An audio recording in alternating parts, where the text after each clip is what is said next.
All right, we are here in Marina del Rey, California, in the presence of a young legend in the DJ community. And I don't use that word lightly because there are many young legends, or they may have been young legends, but now they're old. And this one is still young. You're how old? 20. 20. See that? Not even old enough to drink yet. And we're going to find out how he became the #1 DJ in the world at 12 years old.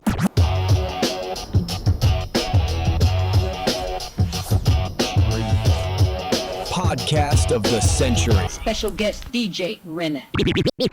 He became, at 12 years old, the #1 DJ in the world. It's pretty amazing. And we want to find out how something like that could happen. So you started at 12. No, you started at 9, right? Yeah, 9, yeah. 9 years old. Yeah. I when people ask me when I started DJing, I always say I started at 12, and they're like, "What? You started at 12?" But you come along and you're like, "Well, actually, I was the world champion at 12." Yeah. So at 9 years old, how did you get started? So I used to be a dancer. I started dancing since I was 3 years old, and I used to be hip hop dancer actually. So like I was like dancing to the like 90s hip hop. So I used to be loving like Head spins? Head spin, yes, but like Windmills? mostly like step, like New Jack okay. swing to like Okay. waves. Yeah. It's like hip hop dancing. It's kind of new style. What So- hip hop movies did you like? Movies, hip hop movies. Yeah, like Breakin' or Beat Street or Step Up or I like that style. what's that? That style. No, I mean Wild Style? Wild style. Yeah, Wild Style. Yeah. Star Wars? You ever see Star Wars? Star Wars. I'm not interested in Star Wars. Oh, okay. Yeah. Not Star Wars. Style Wars. Star Wars. Yeah, Star Wars. Yeah, Star Wars. Yeah. That was kind of the pre Wild Style movie. Pre-Wild Style, Like that yeah. was like a documentary, and then Wild Style was like the real was like a motion picture movie, scripted. Yeah. So yeah, I started dancing, and then when I go to the dance event, there was a DJ, and like he's doing scratching and beat juggling, like that I never seen that before. So Do you know who it was? DJ Yoshimi, who is a DMC a prefecture champion, and yeah, he did like a lot of things. So like I used to know like DJ is just like playing vinyl and like mix it to another record, but like I really obsessed with the scratching. So my dad used to be a DJ a long time ago. He was just spinning like Eurobeat and like 80s, disco type. So, yeah, my dad used to have the gears, and I started touching vinyls, and that's how I started. He had two Technique 1200s? Or? Yeah, two Technique 1200 and Techniques TX mixer, maybe, yeah. Was that a battle mixer or is that like a SH club mixer? No, battle mixer. So Oh, okay. like the mixer that DMC were. Oh, okay. Like, everybody was using it. Yeah. And did you start on vinyl or did you I started from vinyl. vinyl? Yeah. Okay. Now I've noticed like a lot of your videos, like when you won, you used what, Serato? Yeah, Serato. Yeah. Yeah. But a lot of your videos, you're using mixers and turntables that probably came out 30 years before you were born, like Melos mixers. Yeah, yeah. Is that like do you do that because it's like I don't know.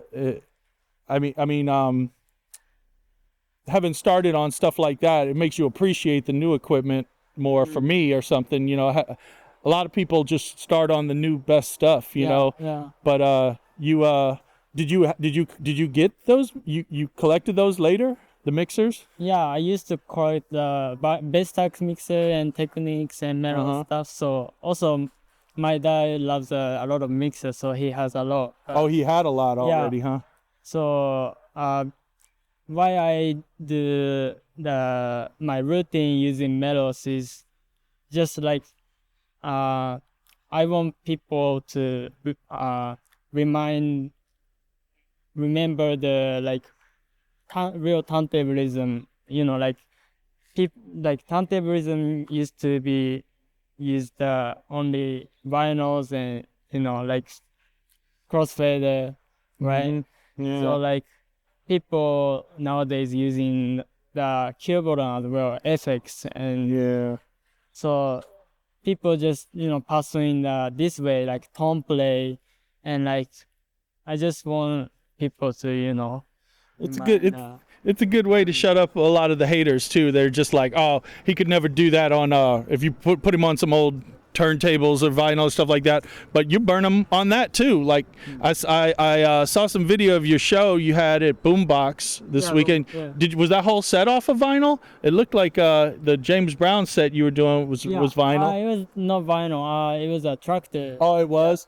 Oh, okay. It was pretty impressive. I would have came. I had my own show in San Diego that same day. Yeah, I was down there doing the show, but I did see the videos and it was pretty impressive. Like, you definitely for me it's just like the digital beat juggling. It's most of the time it seems like it's better, more, I don't know, maybe a millisecond of latency or something compared to vinyl, but yeah, I thought you were doing it off vinyl. It seemed like you had it together. Yeah. Yeah. I think, to me, like, it doesn't matter if it's TVS or vinyl. Like, it's actually, like, sounds different. And, I feel the latency as well. But You do? Yeah, I do too. Yeah.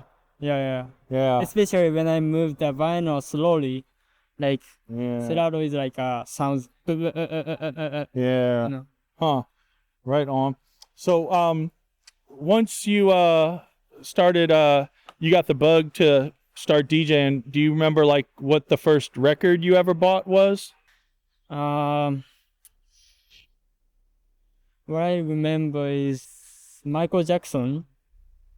Michael Vinyl. Jackson? Yeah, the Thriller album. Yeah. The Thriller album. Thriller album. That was the first record you bought? Yeah, that's ironic because you're kind of the Michael Jackson of turntablism. Yeah.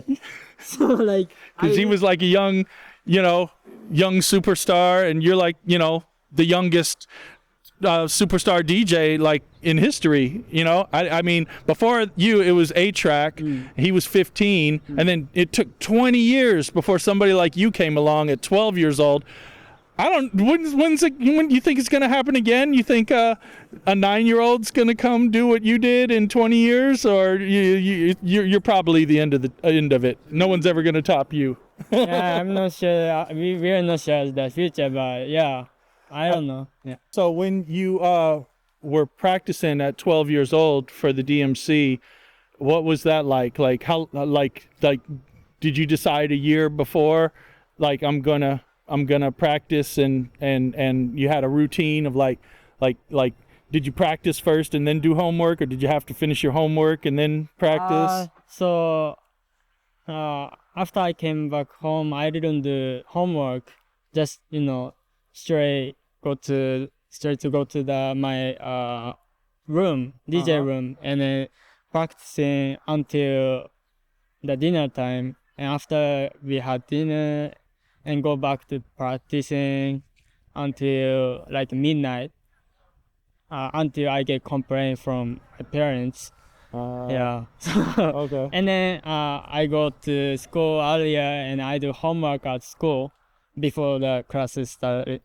So, and then that's cycling. Yeah. Speaking of dinner, like what were they feeding you? Like you special brain food that like made you think of those cool routines, and sushi, or like sushi, yeah, sushi is good. Like it has good I don't know, it has good ingredients to make me feel like the freedom. Yeah. I don't know. You wouldn't like eat a Big Mac and then go to the Big Mac battle. is not good for me. Yeah. Like it does stop my brain. Do you remember what you ate the day when you won before the battle? Before the battle, You were in London? I was in London and we ate cup ramen. I brought cup ramen from Japan. You ate top ramen and won the battle? Yeah, See, you hear that? You got to eat the top ramen before the battle. That's how you do it. yeah. Cause I ate like London's food, like fish and chips, but it's kind of getting upset to me. Like I'm being Greasy. London and like like it makes me like nervous Yeah. at the time. Yeah. Cause I'm being like London just because like entering battle. So like I'm in London when I eat fish and chips. So Yeah. when I eat like cup ramen, like it feels my country. So Yeah. yeah, I stay like it's comfortable. Yeah. Yeah. The man who invented ramen, Nissan, he lived to be like 98, and he said his secret was he ate chicken instant ramen every day. Really. Chicken ramen. And I think I read that he got the Nobel Peace. It was the Japanese version of the Nobel Peace Prize, and he's credited as the man who came closest to ending world hunger single-handedly. That's what they say. I forget his name, Nissan something. He was born in Taiwan and then raised in Japan or something like that, I believe. Yeah, but that's interesting. Is you ate instant ramen. I'm sure a lot of DJs would probably agree that. Maybe there is some. I was probably eating instant ramen when I was. Matter of fact, I guarantee you, I was when I was training for the DMC. I remember. I don't think I took it with me to the battle, but yeah, that's interesting.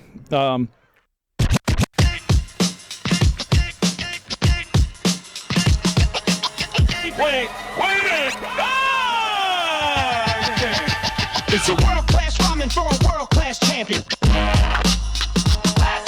DJ RENA Rockman, DJ RENA Rockman, DJ RENA Rockman, DJ please. The world champion meal. World-class ramen for a world-class champion. Meal of champions, top.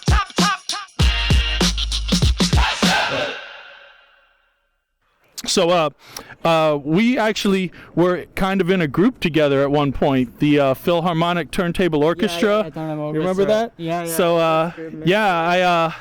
that was an interesting time for me. I got called to we want you to come be in the Philharmonic Turntable Orchestra in Tokyo, and we're gonna have the current world champion DJ RENA, and we're gonna have D Styles and Japan's world champion, DMC champion DJ Kentaro, and Mr. Switch, and Qbert. So of course I said, "What's the money like?" And they were like, the bag was good, so I flew out first class. And they put me up in like the fanciest hotel I ever stayed in Tokyo, and went to the DMC. They fitted me for a tuxedo, and when we got there, everybody was surrounded. RENA, he was the current champion. You were still 12, right? I was still 12. Yeah, you were still 12. You were fresh off of that battle. Yeah. And everybody was just, all the best DJs in the world were just around you. I have video of this somewhere. I got to find it and like add it to this interview. But everybody's jaw was just on the floor. And I remember asking you, like, what is that? That sign language kind of thing you're doing with your fingers. You were like shrink, right? Shrink scratch. Yeah. Yeah. Yeah, and you were showing it to me, and I was filming it with my camera and stuff like that. I got to find it and put that on here.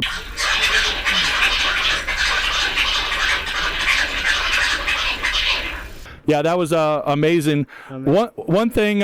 So you were from Osaka? I'm from Nara, close to Osaka. Yeah, Oh, Nara, okay. Osaka, yeah. But one thing I think I remember, you came from there to Tokyo by yourself, right? Yeah. You're on the train. On the train, At yeah. 12 years old. Yeah. You're just like the world champion, 12 years old.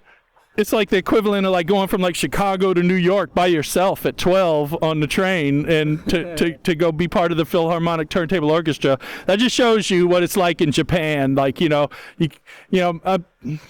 you could do that like way back in the day, but you could still do that in Japan. That's pretty cool. But what did you think about the that experience of being in the Philharmonic Turntable Orchestra and being in the tuxedos and all that? Right. So like it was the first like big kiss ever, because like I became world champion, and then after 2 months or 3 months I got the offer. So it was kind of first time, and I was doing like DJing just to focus on like competition. So I was I used to thinking of like only beat juggling and scratching like harder, but at the time it was like orchestra, like which is pretty musical way, and like simple, and like it was like classic music, right? So when I heard of it, like, oh, I gotta do properly. So I gotta do properly, and because if I take something mistake, like a lot of DJs is also like get confused because of the sound. So yeah, it was kind of nervous. It was difficult, like to me, even just playing like sound. This time, no, sometimes I take mistake because it was 7 bar, right? 7. Yeah, it was a weird timing. Weird timing, right? Yeah, weird timing. It was definitely hard. They worked us to death for days. It was just like, Like, you were taking I was naps. tired. Yeah, I was falling asleep. It was jet lagged, It was a different time zone, and I don't know. Like I thought there was going to be more downtime. They worked us all day, and they fed us good though. That was cool. And it was, then when we had that final performance, I was like, I was pretty happy, because afterwards when they like took me out to the taxi, everybody was like, they were like, Japan's just like super nice or whatever, but it was like the Beatles. They were like, Swamp, you're the best. Swamp, you're the best. I'm like, why is nobody getting this on video? But I mean, Japan's just super nice like that. It's like, whatever. Yeah, they do that for everybody. It's like, next, you're the best. I see that you've been producing. Yeah. What was it, Dank? You produced Dank? Yeah, I'm working with Dank from Frank and Dank, and we already released the first Rena. It calls Rena and Dank, and we released first EP. So second EP is coming up soon. So what's like your production DAW that you use? Pro Tools or Ableton Live? Ableton Live. Okay, and I saw some pictures of your studio. You got an MPC 2000 XL. Yeah. Any other drum machines, or is that the main one? Or? It's the main one, but also I have a sampler, Emu. And then you have a DX7. DX7, yeah. Yeah, what made you get the DX7? My dad used to collect things like synthesizer. He loves synthesizer as well. Oh, That's how I started using the like synthesizer. Like I store his synthesizer to my room. I bring it out to the room and connect to the interface and like make his. The Yamaha DX7 is the most popular synthesizer in history. Did you know that? Really? Over 1 million sold. When it came out in 1984 or whatever, it like was the first synthesizer to ever sell 1 million. Really? Yeah. Is it not like Juno or Jupiter or? Is it Those are because popular too, but the Yamaha DX7, I don't think any other synthesizer has sold more. Not that I know of. I could be wrong. It could just I could look it up, but somebody I've definitely been told that that's is definitely the rumor going around. well, like I can tell like DX7 is the most beautiful synthesizer at the Yeah. time, you know. A lot of people have used it. Depeche Mode used it a lot. Do you ever listen to Depeche Mode? No, you're like very hip hop. No other genres. Yeah, I love a lot of genres, like electronics, to like soul, hip hop, and like jungle. I listen a lot. Yeah. Like I love Warp Records. I'm a fan of Warp Records and Brain Feeder. So around this Okay. artist is my favorite. Like Aphex Twin. Next Twin, Yeah. Square Push, Cool. both of Canada. I had a few questions about the hairbrush. A hairbrush. I'm so mad I didn't think of that. You would have thought I'd had a DJ Swamp hairbrush, but the DJ RENA hairbrush, was that your invention? I had so I met someone in the bar at the bar, and he was the president of the company of hairbrush. Oh, Like, oh, you're world champion. Oh, that's a kind of big deal. And let's make collaboration. I send you the 100 hairbrush to your home. okay. That was pretty cool. I was like, why didn't I think of that? Would you get mad if I did it too? You should. All right, be on the lookout for that DJ Swamp hairbrush. Then I got permission I from think RENA. You heard it here first. I think we are the only two that having like long hair. I know right? most DJs are like bald headed or something. You know? Something. Yeah.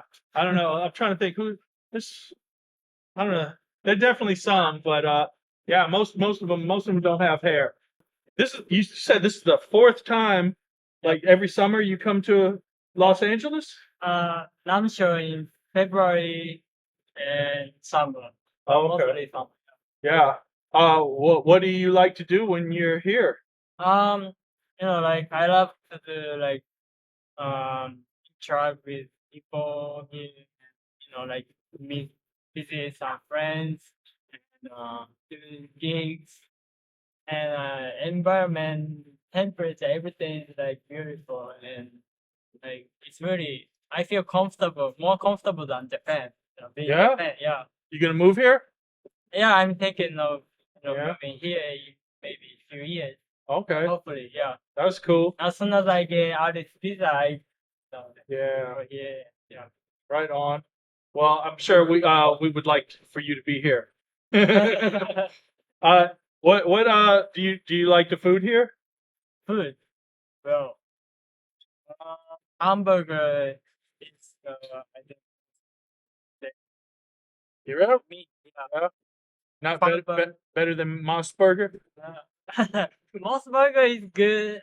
Like it's kind of different, but I think it's better.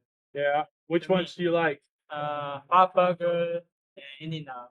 Oh, In-N-Out. Yeah. So when after you won at 12 years old, did you start flying out to do shows like while you were still in school, or did? Yeah, like I took some like absent at school, so I was flying like Japan to Europe, so kind of busy after I get a champion. After the gig, like I gotta study a lot of things and like do homework. But yeah, teacher was really kind to me, so they respected me, respected me, but yeah, they didn't get any money even if I didn't homework. But you got data. Well, after we did the Philharmonic turntable orchestra, Yeah. they had posters of us in billboards, right? Yeah. And in the train stations Train and stuff station, like yeah. that everywhere. Yeah. Were they in your hometown too, or just in Tokyo, or were they everywhere? Or? I saw in Osaka, so might be everywhere. Have you performed in every city in Japan now? No, No? Yeah. Not you haven't gone to like Nagoya or Yeah, I went Nagoya to Sapporo? Sapporo. I've never been. Never been to Sapporo? Yeah, even Oh, okay. Okinawa. Yeah.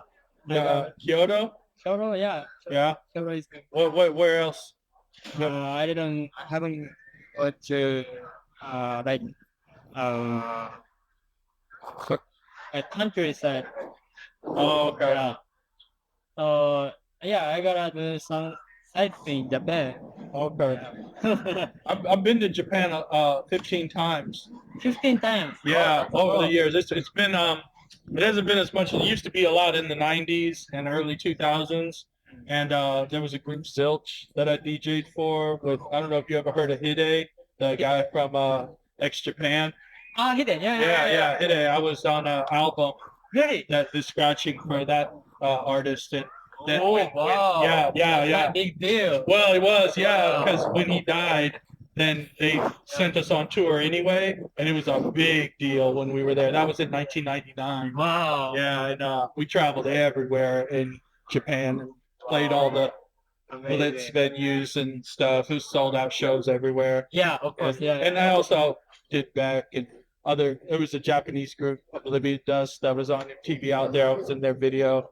I got flown out there to be in the Uniqlo commercial DJing for the clothing company Uniqlo. Uniqlo. Yeah. I've been out there a whole bunch of times. Wow. Yeah. I don't know that. That's why I was surprised. I've been to Sapporo like twice, so I would have thought they'd have had you there 10 times by now. And you take a bullet train over the water for like an hour to get there. Yeah. What songs are your favorites to like get the crowd dancing? They not like us. They not like us. Yeah. I don't want to Kendrick play. Lamar? Yeah. Yeah. Play by maybe little bit. Okay. Yeah, like that. Right on. There, let me see. I want to play Square Push-Up. Yeah? Yeah. It's probably a good square. You could remix it to make it like a club. So to make them dance to it. Make them laugh. Yeah. Have you seen Square Pusher live? No, I've never seen it. Only on YouTube though. I saw him in New York in 1997. Wow. He was playing, a bunch of drum machines and he played bass. Yeah. So thank you for having me, Lobster. Oh, my pleasure. Thank you for coming all the way from Japan just for me to interview. Yeah, part of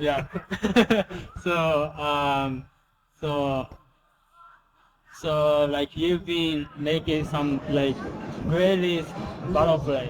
Yeah. Maybe 20, more than 20. I don't know, but like how many butterflies you made? Yeah, 20-something. 20-something. Yeah, Wow. 20-something. And I have some that I just haven't released yet, because I'm still trying to get, like some are done, but like I have like cover arts that I want to do weird stuff with that just getting some snags, and also trying to sell the old ones. They don't fly off the shelves like they used to. So gotta kind of sell them all so you can make enough money to pay for the next one and stuff like that. But yeah, I've definitely got more ideas coming. You really? Yeah. Oh yeah. And you made like 3D stuff like on Burberry, right? Mm-hmm. And the hologram ones, lenticular stuff. Yeah. Also, my first vinyl I bought is DJ Swamp's the volume something. I Skip proof scratch tool. Scratch. Uh-huh. Scratch. So, Yeah. And I was like playing beat and the scratching, and sometimes I did like juggling. Also like 133 point. Yeah. Uh-huh. So like it's very good to like be juggling, and also DJ Kentaro used a lot of them. them. Yeah, when he won the world championship. Yeah. Yeah, that was How did you feel when you got them? I was like, well, it's about time somebody figured out what what I made him for, to do that, to win with.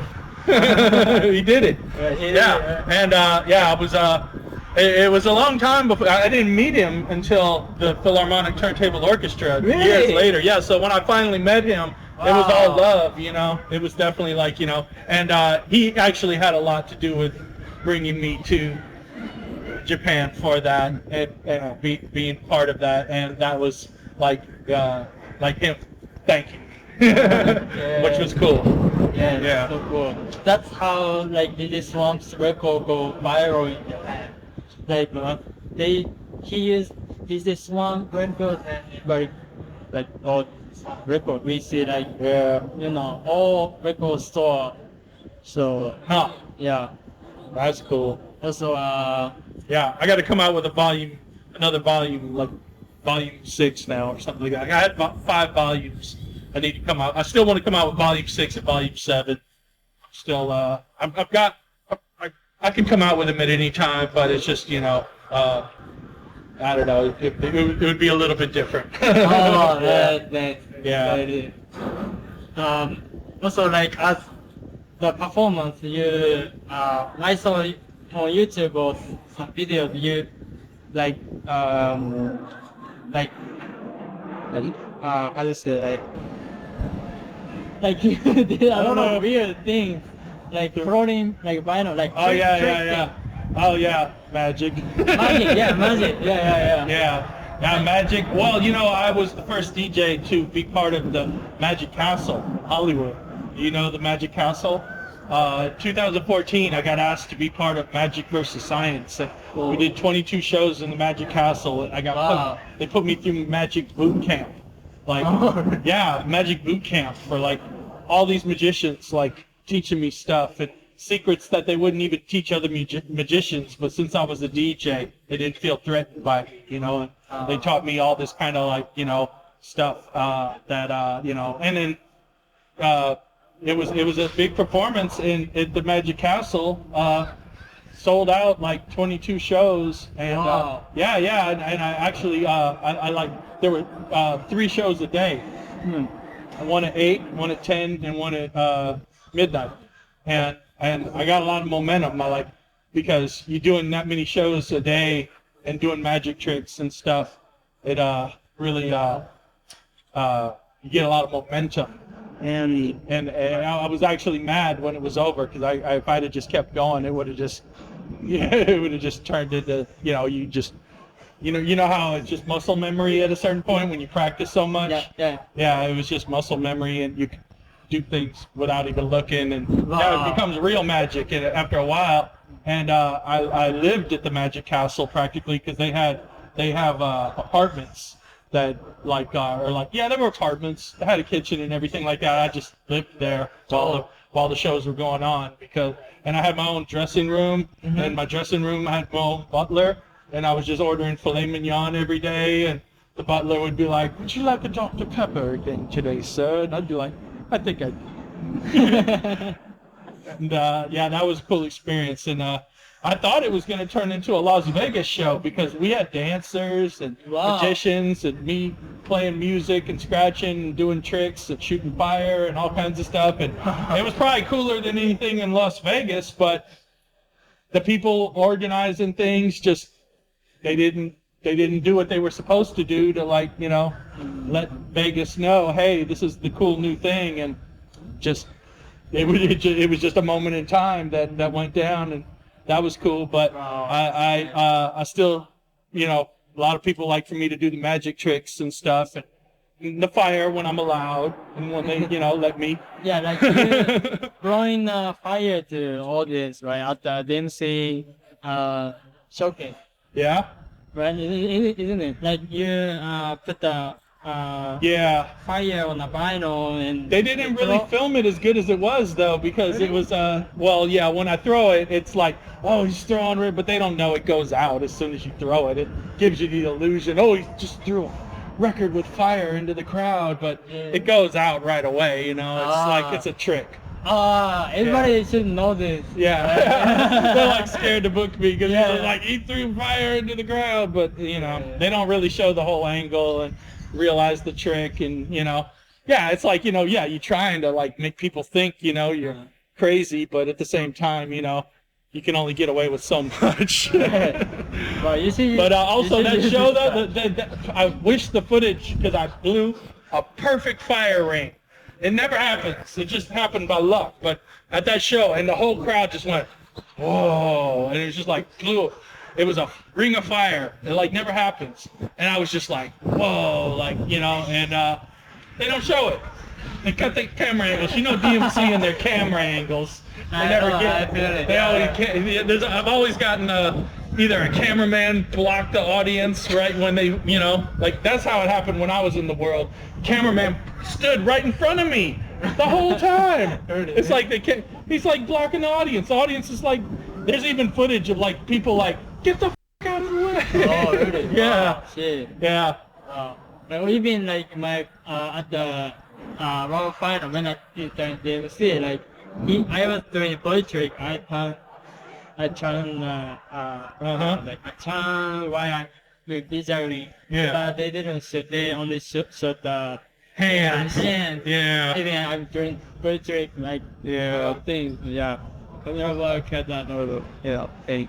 Yeah, well, a lot of the old ones, I don't know if you noticed, it's all out of sync and stuff. Sync. Yeah, I kind of want to go back and like, somebody should go back and like edit all those and put them back in sync or something, you know, just as, you know, I've actually considered, I might have actually did it just for myself with Rock Raiders. Because, you know, Rock Raider was a good friend of mine, and I knew how mad he was, because I asked him about, like, I was like, were you mad about, like, how out of sync they had you, like, the footage? And he was like, was I?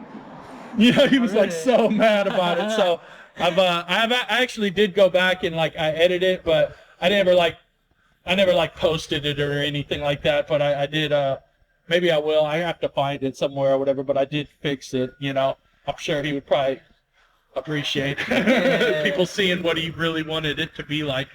Yeah. Legendary story. Yeah, that was that 92 USA. Yeah, 92 USA that he won. Oh, when he won. Yeah, when he won. But it looks all like crazy because it's like not doing, it's out of sync, like most of his set. Yeah, most of the, yeah. What's the matter?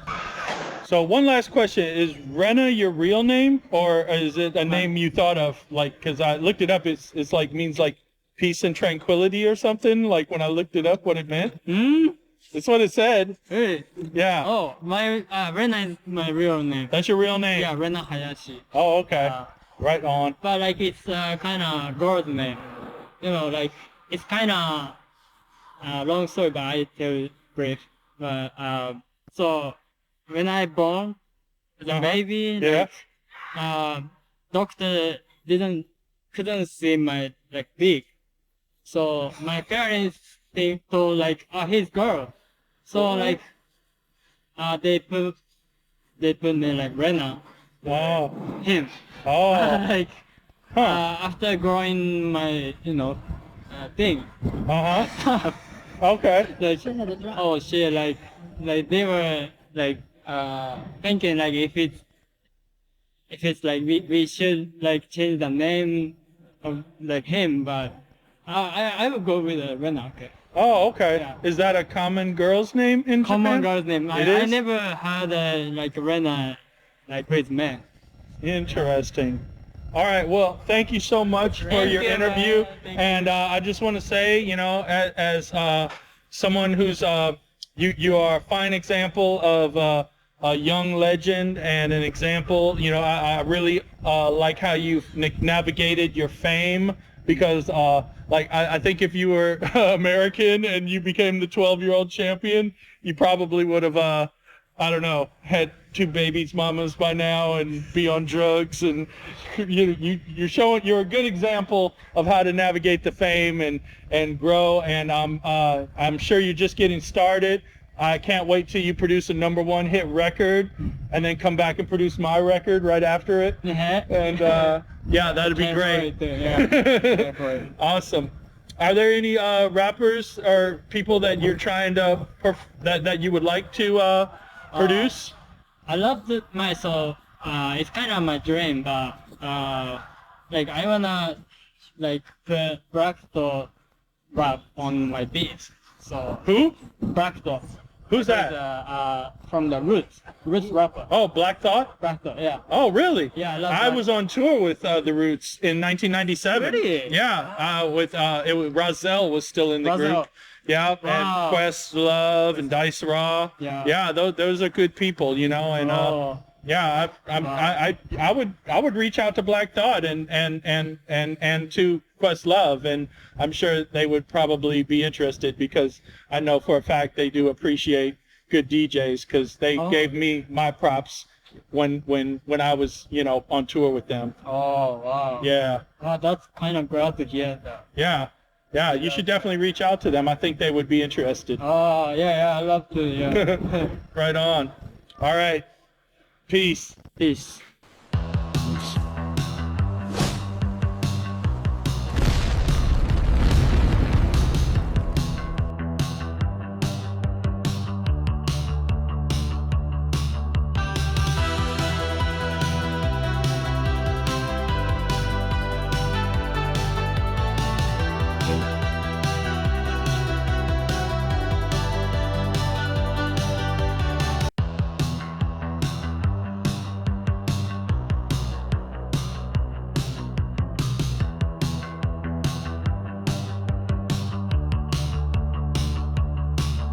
Tired of tangled hair? It's not just a brush. It's a vibe. No more tangles, no more tears. DJ Swamp's hairbrush.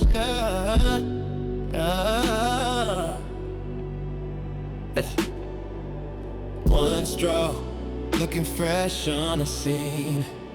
Brush it and believe it. DJ Swamp's hairbrush.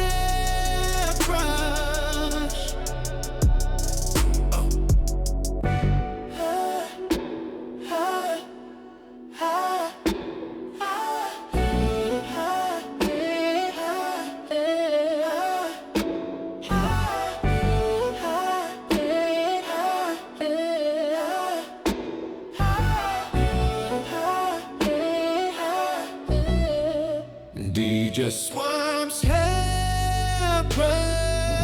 From knots to hot, just brush it once. This brush, it just pulled out a clump.